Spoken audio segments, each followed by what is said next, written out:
La kwanza la kundi la ufunuo, karama ambazo zinaangukia kwenye ufunuo zinaitwa ufunuo, kundi la ufunuo, revelation gift kwa lugha ya Kiingereza.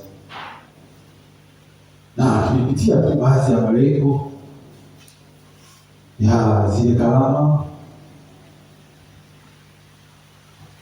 na sasa kwa hiyo tukawa tumehitimisha kwamba karama ya ufunuo ni macho ya kiroho ya kanisa.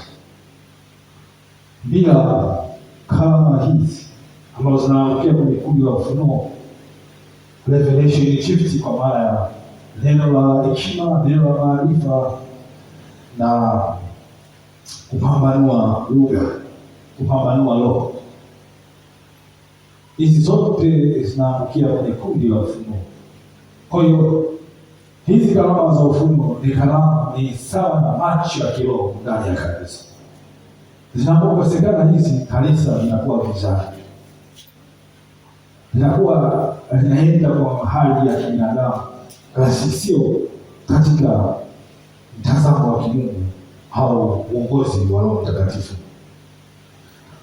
Zikiwepo hizi karama zikitenda kazi, tunakuwa katika ule mwanga unaotuongoza katika mambo yetu yote. Kwa hiyo tunahitaji sana hizi karama ili tuweze kuenenda. Tusome Zaburi ya 36 na ule mstari wa 9. Zaburi ya 36 na ule mstari wa 9. Zaburi ya 36 na ule mstari wa 9. Alopata anaweza kusoma kwa haraka kidogo. Zaburi ya 36 na ule mstari wa 9. Tasoma Zaburi ya 36 mstari wa 9. Maana kwako wewe iko chemchemi ya uzima, katika nuru yako tutaona nuru. Bwana Yesu asifiwe. Amen. Kwa hiyo hizi karama za ufunuo ni macho ya kanisa, macho ya roho, si macho haya tunayaona katika hali ya kibinadamu, bali ni yale macho ya roho, ili kulilinda kanisa dhidi ya uharibifu wa gizani. Sasa tulikuwa tunapitia, tunaweka msingi. Leo tunapitia sasa karama moja katika hili kundi la karama za ufunuo. Tutajifunza neno la hekima. Neno la hekima, wazungu wana neno wanatumia word of wisdom. Neno la hekima, neno la hekima. Andika hii karama ni kama ni kundi katika zile karama za ufunuo, ziko 3. Neno la hekima, kuna neno la maarifa, lakini na kupambanua roho. Kupambanua roho. Hizi zote zinatokea katika kundi moja, hilo kundi la ufunuo. Kwa hiyo yako makundi 3, lakini tumeanza ile kundi la kwanza inaitwa karama za ufunuo. Tunaanza na karama ya kwanza inaitwa neno la hekima. Neno la hekima ni ufunuo ambao Roho Mtakatifu anawachia juu ya waumini ili kuachia mpango katika jambo fulani kupitia na njia pamoja na usuluhishi na jinsi ya kutatua tatizo. Bwana Yesu asifiwe sana. Neno la hekima ni ufunuo unaotoka kwa Roho Mtakatifu, anawaachia ndani ya watu, ndani ya watoto wake, ndani ya kanisa, kuhusu changamoto fulani ambayo inaendelea na jinsi ya kuitatua, na anatoa namna ya kuweza kutokana na tatizo. Hilo ndio linaitwa neno la ufunuo. Linakuwa na matokeo ya nini cha kufanya ili tuweze kutoka pale. Ni tofauti kidogo na neno la maarifa. Neno la maarifa lenyewe linachagua nini chanzo cha ile tatizo. Na Yesu asifiwe sana. Lakini kwa leo tunazungumza neno la hekima. Neno la hekima. Kwa hii hekima si ile hekima ya kibinadamu, ni hekima ambayo inatolewa na Roho Mtakatifu mwenyewe anayeachilia ndani ya waumini kwa yule ambaye amemkimya hii karama. kama neno la hekima. Kwa hiyo anaiachia, haitokani na ufahamu wa kibinadamu na hekima za mwanadamu. Ziko nje ya mipaka ya ufahamu na utambuzi wa kibinadamu, ziko nje ya muda wa kibinadamu, ziko nje ya namna yote unaweza kuzana. Bwana Yesu asifiwe. Ufunuo huo unakuja kwa wakati sahihi ambayo Mungu mwenyewe ameuachilia. Bwana Yesu asifiwe. Tusome ile Wakorintho wa kwanza sura ile ya 12. Bado tunakwenda na ile sura ya 12 katika Wakorintho wa kwanza, kwa sababu kitabu ambacho kinaeleza ufunuo. Mtume Paulo anafunua si katika serikali za Roho Mtakatifu.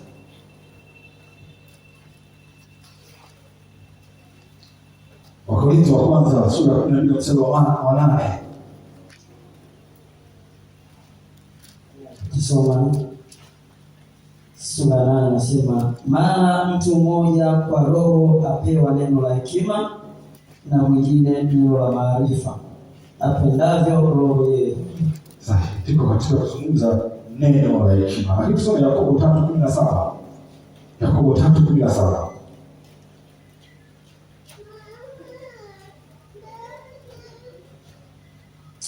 Yakobo 3:17 inasema, lakini hekima itokayo juu kwanza ni safi, tena ni amani, ya upole, tayari kusikiliza maneno ya watu, imejaa rehema na matunda mema, haina fitina, haina unafiki.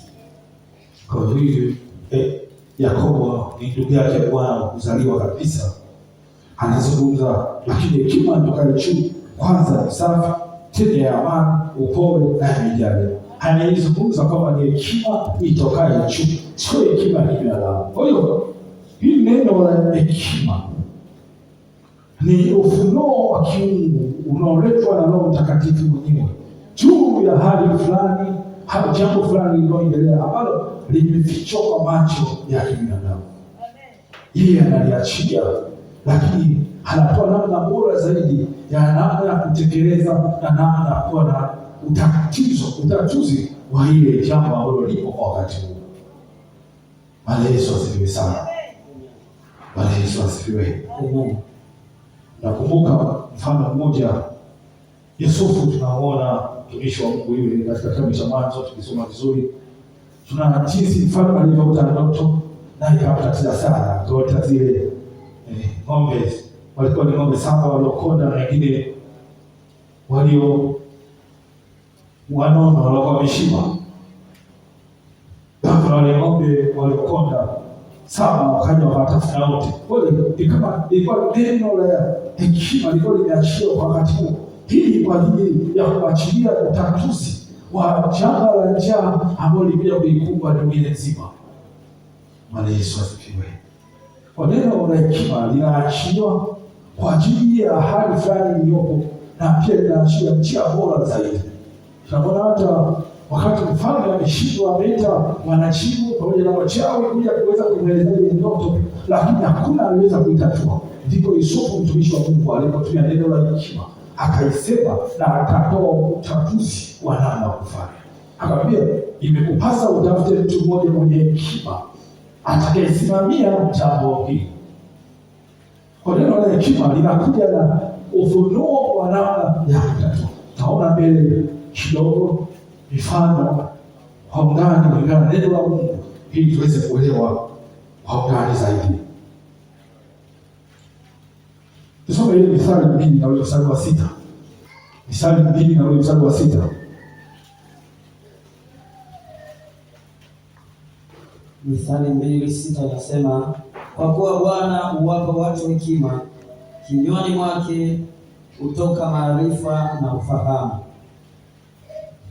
Kwa hiyo sasa, kwa maana Bwana huwapa hekima na kinywa chake hutoka maarifa na ufahamu.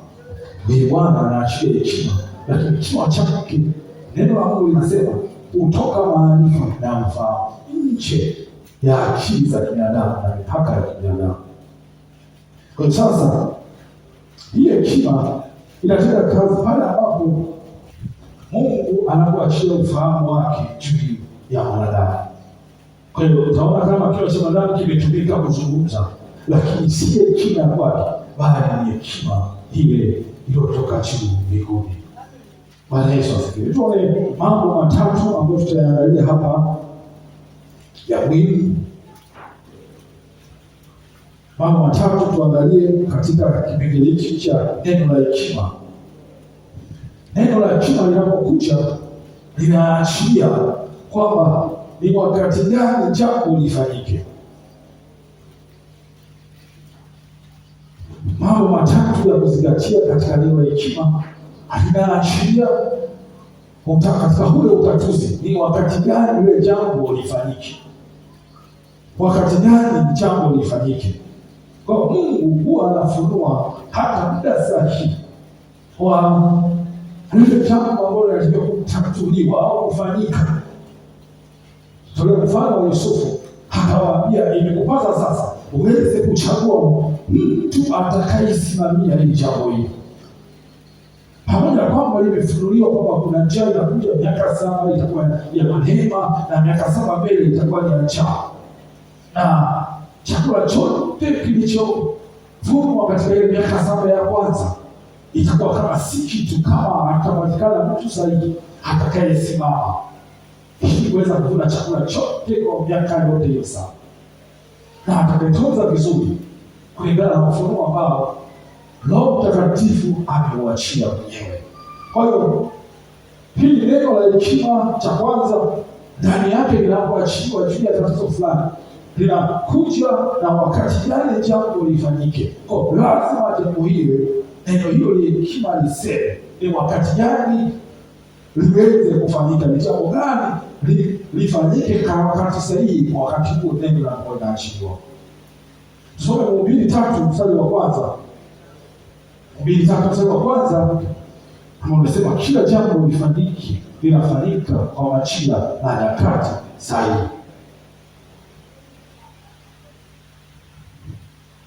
Tusome Mhubiri sura ya 3 mstari wa kwanza. Unasema kwa kila jambo kuna majira yake na wakati kwa kila kusudi chini ya mbingu.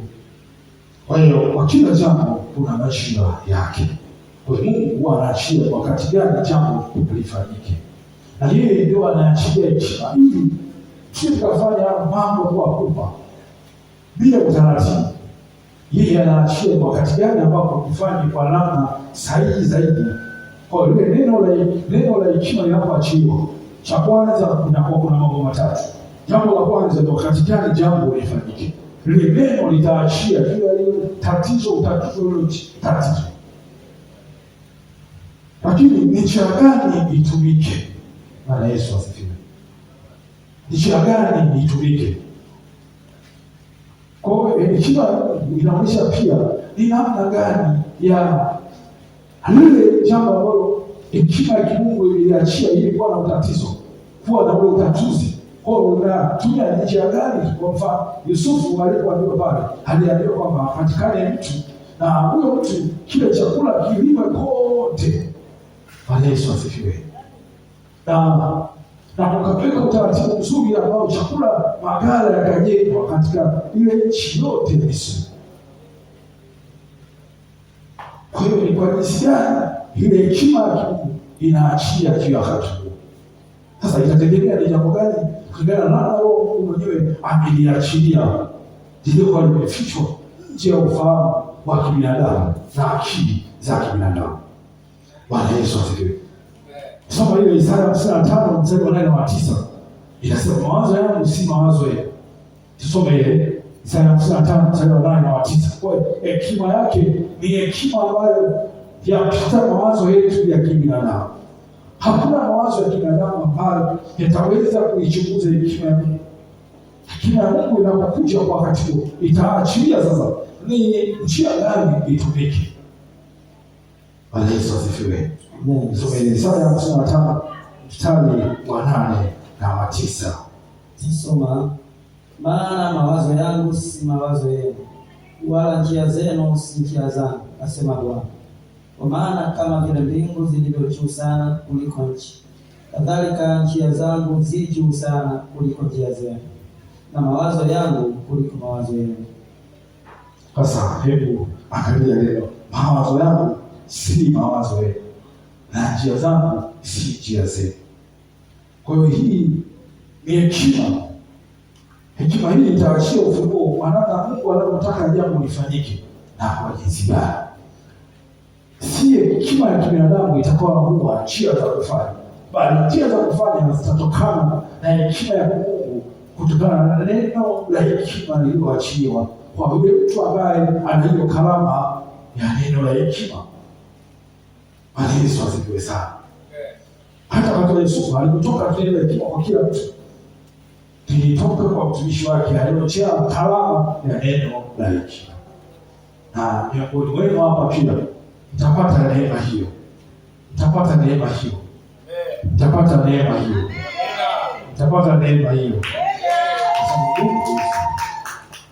Hiyo usima wanadamu hata aseme uongo, hata lithibitisha hilo. Andaa moyo wako tu, ni wewe tu. Andaa moyo wako tu, andaa moyo wako. Bwana Yesu asifiwe. Bwana Yesu asifiwe sana. Hapo matokeo sasa ya hii hekima ya Mungu. Tuangalie sasa zile matokeo na zile tabia za hii hekima ya Mungu zinaleta hali gani katika maisha. Inapoachiliwa kwanza, neno ya hoga na hofu inakuwa halipo. Bwana Yesu asifiwe. Kwa sababu unakuwa kuna utatuzi wa ile changamoto.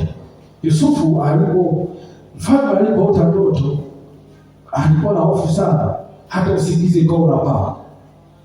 Lakini neno la hekima lilipoachiliwa kwa mtumishi wake Yusufu, mtumishi wa Mungu Yusufu, kwanza lilimpa amani, liliachilia hofu ikageuka kuwa amani. Woga ikageuka kuwa ile amani tulivu ndani ya mfalme. Kwa sababu alipata sasa ile hakika ya kile kitu alichokuwa amekiota ambacho kwa kinamtatiza sana, hata usingizi kwa unapaa. Kwa hiyo woga na mashaka havitakuwepo. Lakini ili neno la hekima lazima tulipite. Neno la hekima lazima tulipite. Lazima lipatane na neno la Mungu. Yesu asifiwe sana. Lazima neno la hekima haliwezi kubishana na neno la Mungu. Lazima lipatane. Ukiona neno la hekima lolote linatoka alafu linapishana na neno la Mungu, hiyo sio neno la hekima linatoka kwa Mungu. Neno la hekima lolote lazima lipatane na neno la Mungu.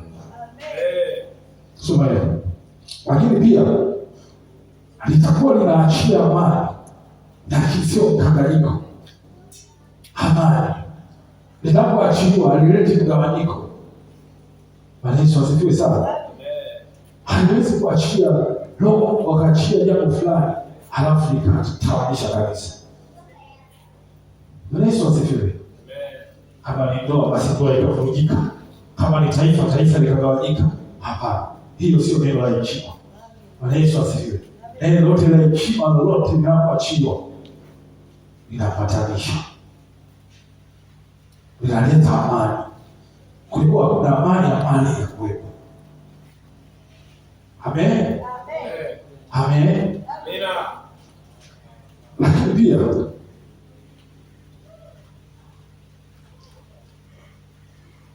tunakuwa na udhibitisho ndani yetu wa amani. Ndani yetu kuna ile amani ya ndani. Kisoma ile wa Filipi, tusome ile wa Filipi ni sura na mstari wa 7. Filipi 4 mstari wa 7. Wa Filipi 4 mstari wa 7. Tusome Filipi 4:7. Na amani ya Mungu ipitayo akili zote itawahifadhi mioyo yenu na nia zenu katika Kristo Yesu. Kwa hiyo amani ndio tena mtumisho. Na amani ya Mungu ipitayo akili zote itawahifadhi mioyo yenu na nia zenu katika Kristo Yesu. Kwa hiyo hii neno la hekima ni la muhimu sana. Nimesema wote hapa ni viongozi wa namna tofauti. Kiongozi wa familia, hata watoto, kiongozi wa watoto, viongozi ambao wako katika idara tofauti. Wote ni viongozi kwa namna tofauti. Wote tunahitaji hii neno la hekima Na neno la hekima inapatikana pale ambapo sasa tunaponyenyekea mbele za Mungu, kutafuta uso wa Mungu, ndio pale ambapo hii hekima kutoka chini inakuwa chini. Yakobo anasema siri moja kubwa sana, anasema ikiwa kuna mtu wa kweli amekosa hekima na aombe hekima kwa Mungu. Tusome ile Yakobo 1:5. Yakobo 1:5. Yakobo 1:5.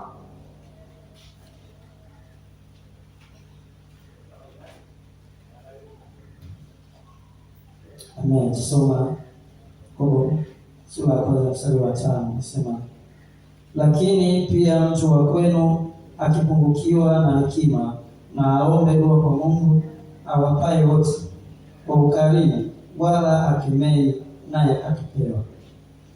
Kwa hiyo sasa tunapohitaji hekima ni kwamba lazima twende kwa Mungu tukaombe hekima. Neno la Mungu linatuambia kwamba tunapokwenda kwa namna hiyo, hekima itaachiliwa kwetu, kwa sababu tunapopata ile hekima ni mwangaza juu ya maisha yetu. Kwa hiyo hata mwenendo wetu, maamuzi yetu yanakuwa sawasawa na Mungu anavyotaka, kwa sababu ile hekima ndio inayotuongoza, ndio inayotuachia usikani wa wapi uelekee, wa kitu gani kufanya na kitu gani usifanye. Bwana Yesu asifiwe sana. Kwa hiyo sasa hekima ya muhimu sana, neno la hekima tunalihitaji. Tuangalie sasa mifano michache kutoka katika Biblia inayoashiria hii neno la hekima. Neno la hekima si neno jipya, lilikuwa pia katika Biblia. Bwana Yesu asifiwe. Na kama lilikuwa, basi naomba Mungu pia litendeke hata katika nyakati zetu hizi za sasa hivi. Tunaona Matendo ya Mitume sura ile 27 na mstari wa 23 na 25. Tunaona Paulo pale alipokuwa anataka kusafiri ile Merikebu. Alipofika usiku, malaika akamwambia, aliyotuma kutoka Bwana, akamwambia usiogope Paulo, wewe pamoja na wenzako mliopo katika ile Merikebu, hakika litatokea dhoruba kubwa sana ambayo itaipiga hii meli, itasambaratika. Lakini wewe pamoja na watu wao wote, hakuna atakayeangamia, endapo akawapa na utaratibu wa cha kufanya. Uhaambie kwamba kile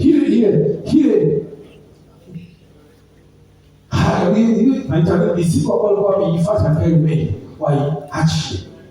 Bwana Yesu asifiwe. Kama ilikuwa ni magunia, ni mizigo mbalimbali katika meli ambayo ilikuwa imewekwa, basi yote iweze kuachiwa itupwe mbali, na mtu asitoroke akaenda nje ya meli. Kwa hiyo ilikuwa neno la hekima la kuachia namna gani wale watu wataokoka, na Paulo aliweza kuwaeleza, na ndivyo kwa matokeo hakuna aliyopotea na wote wakaokolewa. Tusome 27, Matendo 27:23 mpaka 25.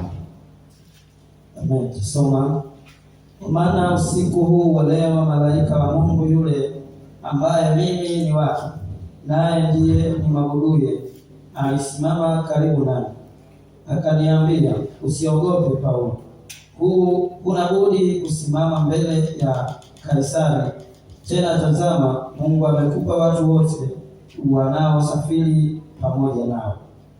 Basi wanaume, changamkeni, kwa sababu namwamini Mungu ya kwamba yatakuwa vile vile kama nilivyoambiwa.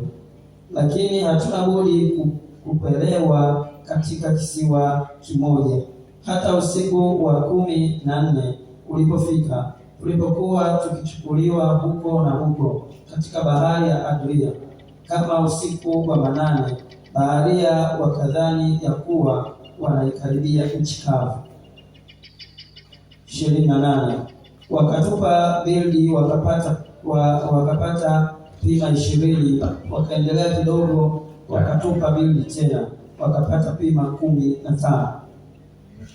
Inatosha 27, 23 na 25. Lakini tunaona kwamba neno la hekima lilitoka kwa Paulo.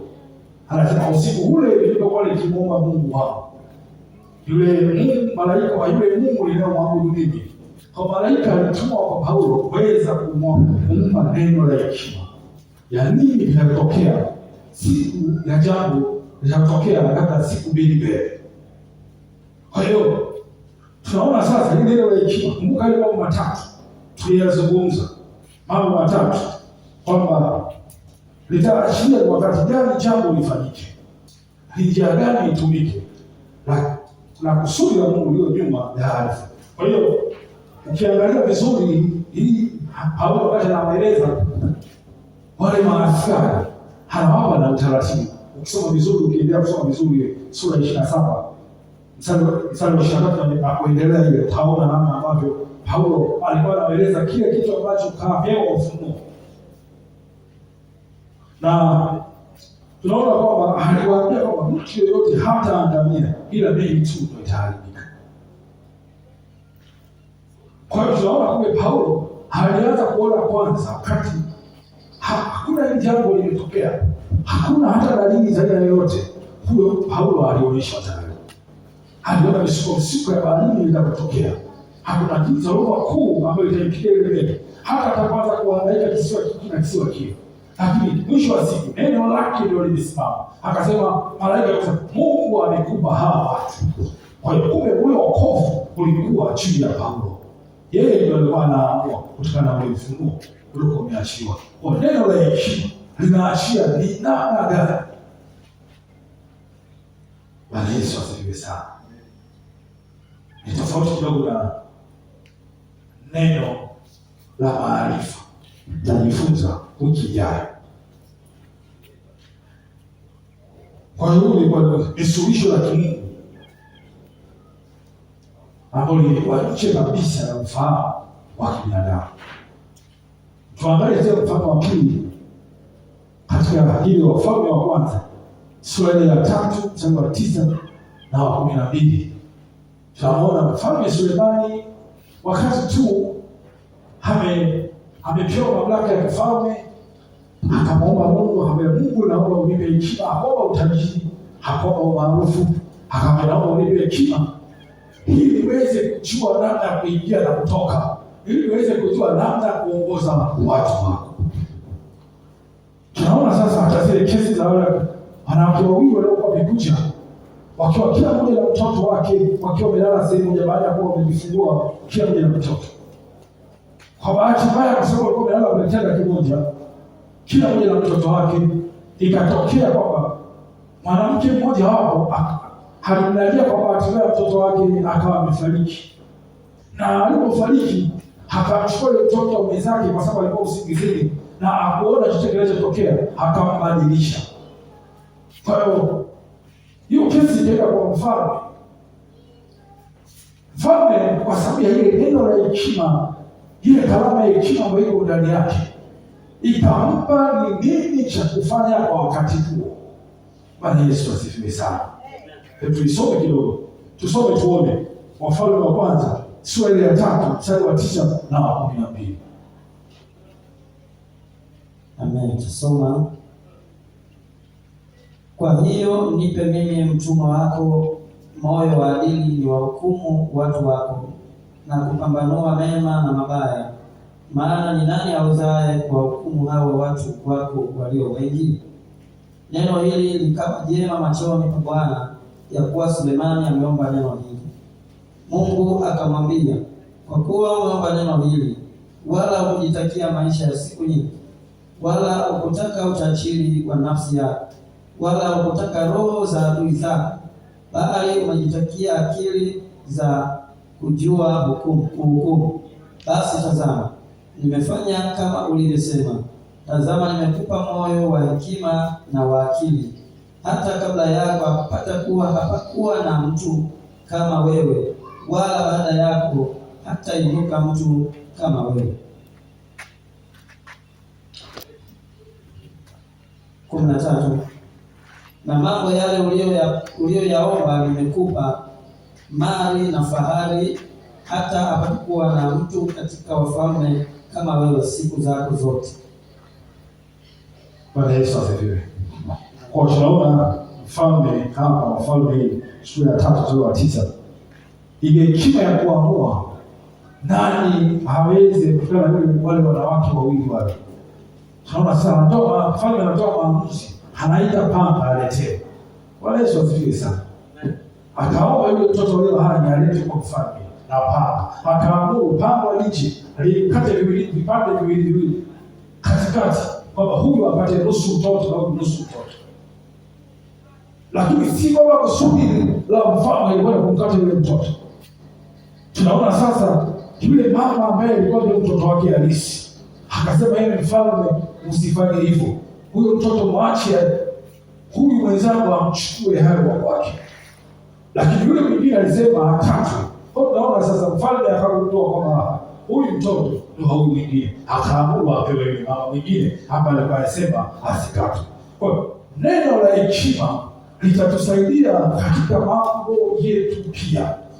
Yako mambo hataweza kujulikana kwa akili ya kibinadamu, yanatokea tu pale ambako tayari yameshaachilia uharibifu. Ni kama ambavyo bomu yale atomic bomb limerushwa sehemu fulani, kwa sisi tunakuja kuungua tu pale ambako ile bomu limeshalipuka na limeachilia uharibifu. Lakini neno la hekima linatupa kutambua kabla ile bomu halijaachiliwa, tayari inatupa namna ya kufanya. Bwana Yesu asifiwe.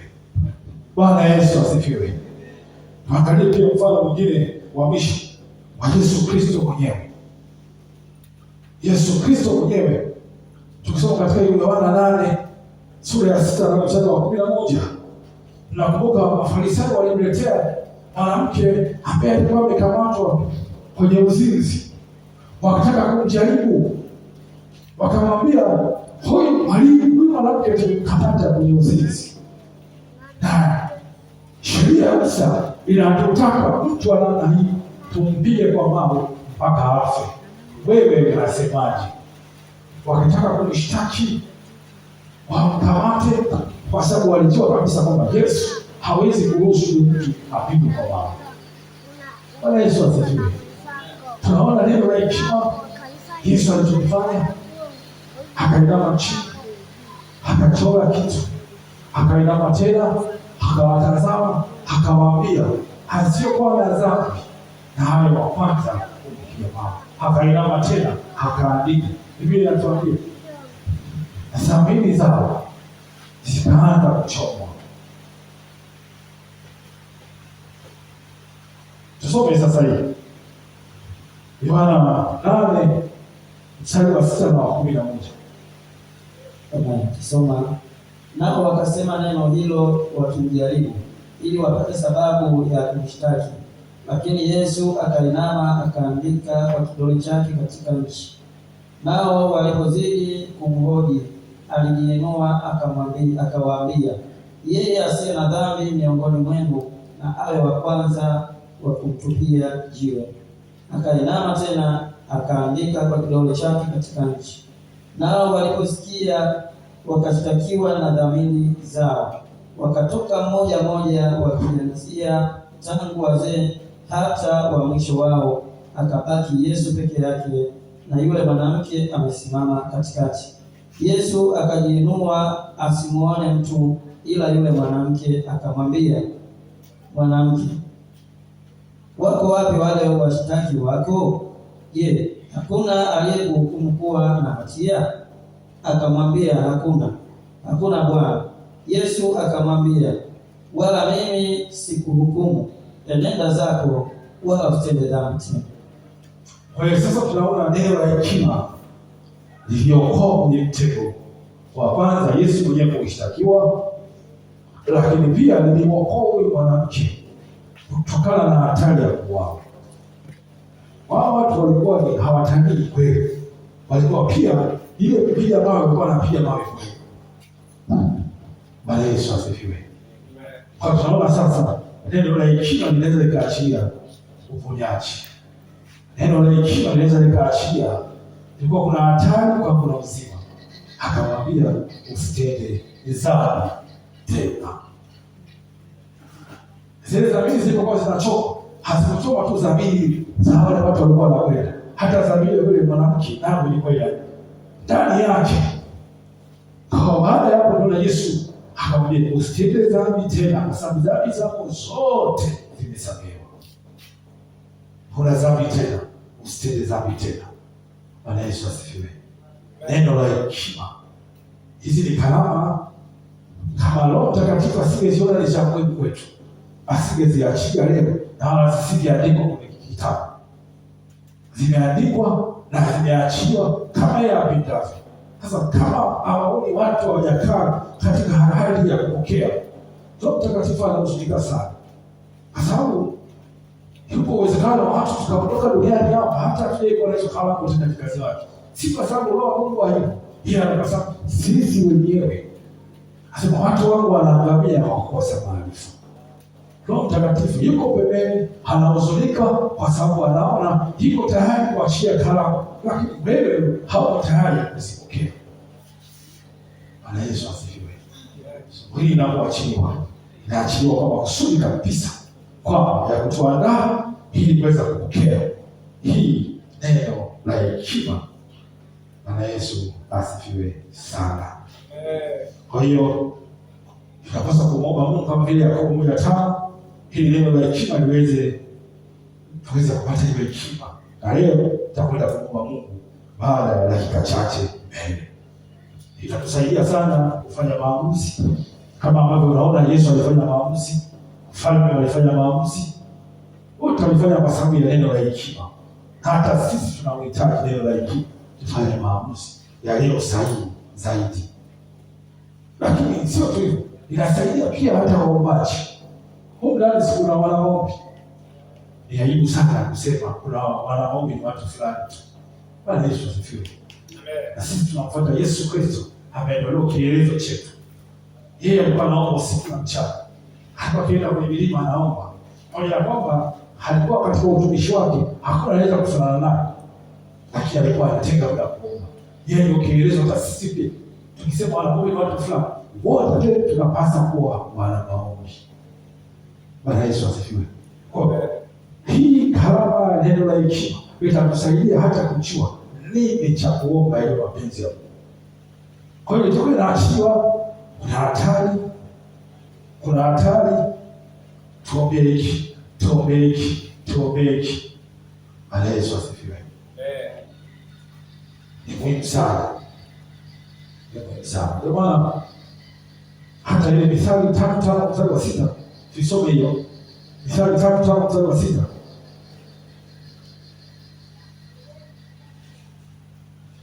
Hii itatusaidia pia kwa maisha yetu binafsi ili kuishi kwa mpangilio wa Mungu, lakini si tukana ile maamuzi ya haraka yasiyotokana na uongozi wa Roho Mtakatifu. Bwana Yesu asifiwe sana. Tunamalizia, andaa roho yako sasa. Andaa sasa tuweze kumsihi Mungu ili turuhusu aweze kutuhudumia. Bwana Yesu asifiwe. Amen. Sana. 3:5-6. Nisikia kulala nimesimama. Tusimame kidogo kama hujaona, tusimame kidogo. Tusimame kidogo tujioshe. Naweza ukageuka upande na upande, ukajiosha kidogo. Jioshe kidogo. Mwambie ukiwa unaandaa moyo wako sasa, unaelekea sasa kwenda kujimimina mbele za Roho Mtakatifu. Tunakwenda kujiachia mbele za Roho Mtakatifu. Ni wakati ambako utakuwa ni wakati wa utulivu sana. Kwa dakika chache Roho Mtakatifu anaanza kutuhudumia. Tunaweza kukaa sasa. Mstari wa 5 mpaka wa 6 nasema, mtumaini Bwana kwa moyo wako wote, wala usitegemee akili zako mwenyewe. Katika njia zako zote mkiri yeye, naye atanyosha mapito yako. Kwa hiyo kama hii ni macho ya roho ya uamuzi.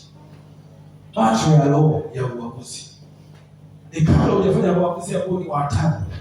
Hii karama